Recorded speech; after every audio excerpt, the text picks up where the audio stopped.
Assalamualaikum warahmatullahi wabarakatuh. Sedulurku dan saudara dimanapun berada, apapun kegiatannya, semoga selalu diberikan kesehatan, kekuatan, dan rezeki yang melimpah. Amin ya rabbal alamin.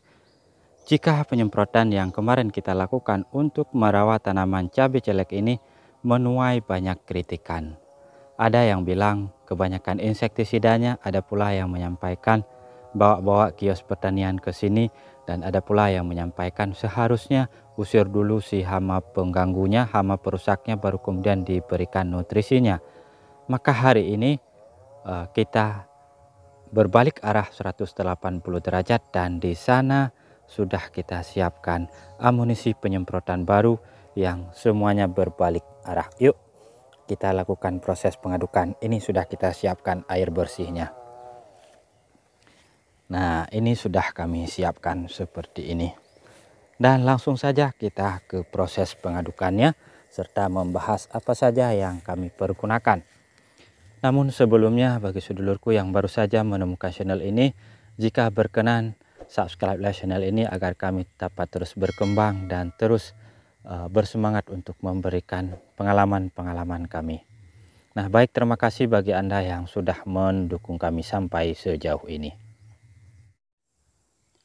Dan langsung saja sedulurku, ini yang pertama. Di dalam botol ini adalah campuran dari beberapa bahan yang sangat murah, dan bahkan ini tergolong gratis karena ini cuman kita pungut dari dapur yang ada di rumah.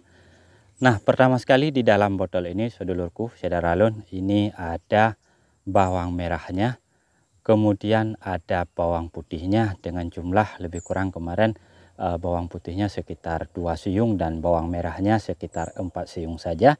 Dan kemudian kita tambahkan juga dengan kunyitnya. Mungkin ini kunyitnya sedikit lebih banyak sehingga warnanya seperti ini.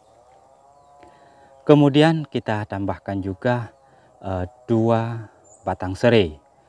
Nah, di sini kan rasanya komplit seperti bumbu dapur, dan ini lumayan murah, bahkan bisa tergolong gratis. Nah, apa fungsi daripada semua campuran yang ada di sini?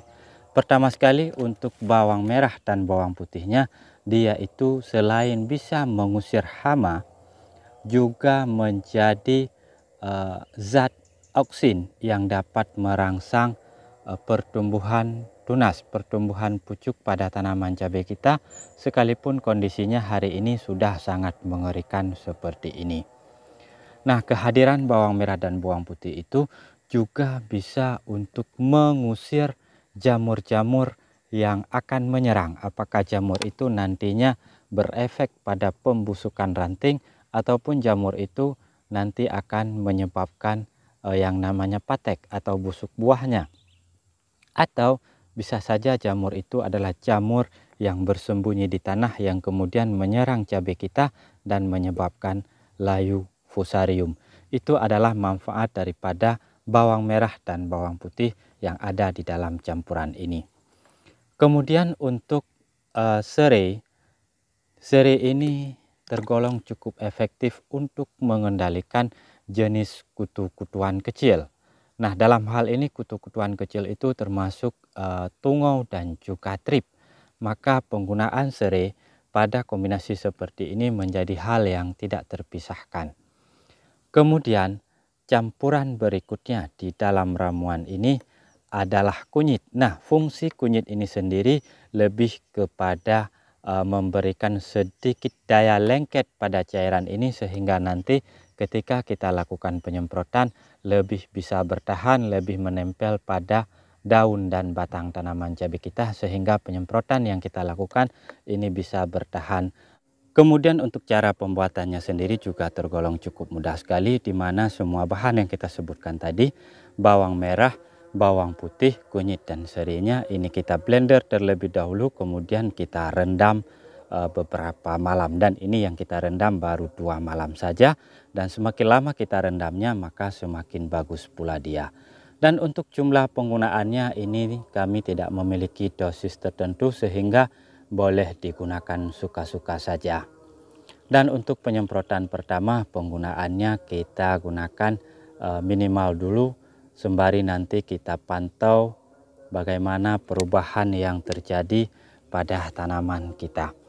Jika terlihat adanya perubahan yang lebih bagus, maka untuk penyemprotan-penyemprotan berikutnya kita tambahkan lebih banyak biar lebih cepat dalam proses pemulihannya. Dan sedulurku Syadaralun, ini aromanya ini bikin kita lapar. Ingat dapur, benar-benar ini aroma bumbu dapur seperti biasa kita dapatkan di dapur rumah kita. Benar-benar membuat kita merasa lapar. Nah, kemudian yang kedua, ini cuma satu bahan saja, sekalipun warnanya seperti ini menggoda, tapi jangan diminum. Dan ini adalah saripati daripada daun sirsak. Nah, daun sirsaknya ini sudah kita rebus. Setelah kita rebus, kita saring biar nanti penyemprotannya tidak menyumbat nozzle kita. Dan untuk penggunaannya juga ini tidak ada rekomendasi dosis tertentu, sehingga boleh digunakan suka-suka hati. Dan seperti tadi, ini kita gunakan juga satu cangkir ini untuk satu tangki penyemprotan saja. Nah, sedulurku Syadaralun, apa fungsi daripada saripati daun sirsak seperti ini? Dia ini dikenal memiliki fungsi untuk mengusir ulat-ulatan pada tanaman kita. Apakah itu tanaman cabai ataupun tanaman lainnya. Daun sirsak memiliki daya yang cukup baik untuk mengusir jenis ulat-ulatan. Dan apakah ini akan benar-benar berfungsi, sedulurku? Maka untuk menemukan jawabannya ya silakan mengikuti terus perkembangan tanaman cabai kita, dan nanti kita spill langsung bagaimana kondisinya secara keseluruhan pada saat kita melakukan penyemprotan, dan juga nanti kita update terus perkembangannya. Namun sejauh ini dari beberapa kali perlakuan yang sudah kami lakukan seperti ini pada masa-masa budidaya yang lalu, ini memang bisa memberikan hasil yang cukup positif. Namun untuk kali ini ya silakan sama-sama kita ikuti perkembangannya nanti. Namun dari sini kami mencoba menyimpulkan bahwa penggunaan pestisida seperti ini memiliki keunggulan-keunggulan sendiri serta juga memiliki kekurangan-kekurangan tertentu. Nah, di antara beberapa keunggulan dan kelebihan daripada ramuan seperti ini, pertama sekali dia ini mudah didapat, kemudian murah juga, bahkan bisa tergolong gratis.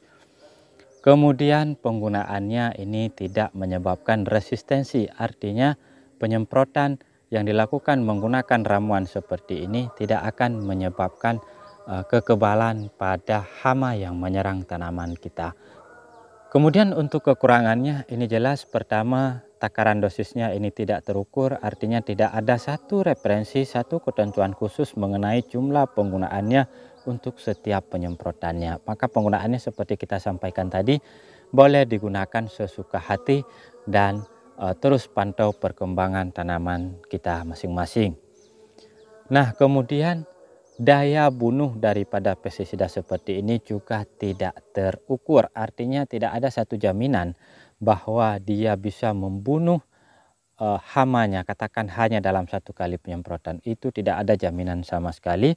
Kemudian seperti kita sampaikan tadi, yang ketiga tentunya penggunaan pestisida seperti ini tidak akan bertahan lama, karena dia selain tidak memiliki efek translaminar, juga ini cara kerjanya kami pastikan adalah kontak, maka tidak bisa bertahan lama. Namun untuk mencegah ataupun menghindari resiko daripada tidak tahan lamanya pestisida seperti ini, tentunya pada penyemprotan-penyemprotannya boleh kita menggunakan semisal perekat seperti ini. Nah, boleh menggunakan perekat seperti ini. Dan jika kita tidak ingin menggunakan perekat yang dijual seperti ini, maka boleh juga menggunakan misalkan sampo bisa, sabun cuci piring bisa sebagai perekat, atau cairan pengusir jamuk juga bisa. Nah, tambahkan perekat seperti ini agar ini bisa sedikit menjaga agar apa yang kita semprotkan ini bisa bertahan di tanaman kita. Ya, minimalnya bisalah bertahan sampai 2 ataupun 3 hari.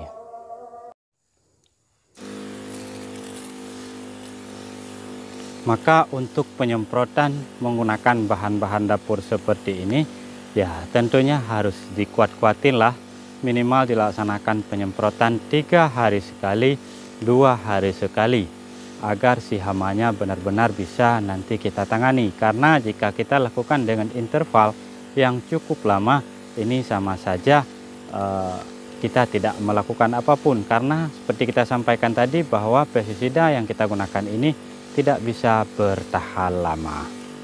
Nah, maka kuat-kuatin saja, siapkan tenaganya, siapkan waktunya, dan tinggal dikerjakan beres. Karena hanya butuh tenaga saja, sementara modal untuk pestisidanya sangat murah sekali. Dan untuk kondisi tanaman kita ini lebih kurang seperti ini. Nah, jelek seperti ini. Tidak ada lagi tanda-tanda ini bisa menggiurkan kita. Dan ini pun kita lakukan penyemprotan di cuaca yang masih tergolong panas. Dan ini cukup aman karena tidak memberikan efek panas terhadap tanaman kita. Nah, perhatikan sendiri seperti ini secara umum. Sekalipun ada 1-2 yang bagus, namun jumlahnya yang jelek lebih banyak. Dan untuk mengetahui perkembangannya, ya ikuti terus channel kami. Karena nanti terus kita update, dan di samping itu juga mungkin nanti akan ada bahan-bahan lainnya juga yang akan kita pergunakan untuk penyemprotan tanaman ini. Mengingat ini akan coba kita lanjutkan perawatannya menggunakan bahan-bahan yang cukup murah sekali. Serta nanti akan coba kita pelajari juga penggunaan nutrisinya. Nah, kita harapkan nanti supaya ini semua bisa menekan biaya produksi kita ke depannya. Dan demikian saja untuk hari ini, kita sudahi saja. Mungkin sudah terlalu panjang juga pembahasan kami. Terima kasih banyak atas perhatiannya, terima kasih atas waktunya. Semoga kita dipertemukan kembali. Salam hormat, salam takzim, dan selamat beraktivitas. Assalamualaikum warahmatullahi wabarakatuh.